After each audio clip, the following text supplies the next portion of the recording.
আসসালামু আলাইকুম বন্ধুরা, আশা করি সবাই ভালো আছেন। আমিও ভালো আছি। তো বন্ধুরা, আজকে আমি বলবো কিভাবে আপনারা প্লে স্টোরের যে কোনো গেম বা অ্যাপের লিঙ্ক কপি করবেন। তো তার পূর্বে আমার চ্যানেলটিকে সাবস্ক্রাইব করে রাখুন এবং পাশের বেল আইকনটি বাজিয়ে দিন। তো শুরু করা যাক। তো আপনারা ডাটা কানেকশন দিয়ে প্লে স্টোরে যাবেন।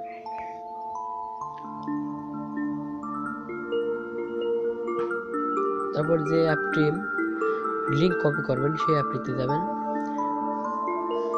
তো আমি সাধারণ হোয়াটসঅ্যাপ মেসেঞ্জার দিয়ে দেখিয়ে দিচ্ছি। উপর দিয়ে থ্রি ডট আইকন দেখছেন, এখানে ক্লিক করবেন। তারপর শেয়ার অপশনে ক্লিক করবেন।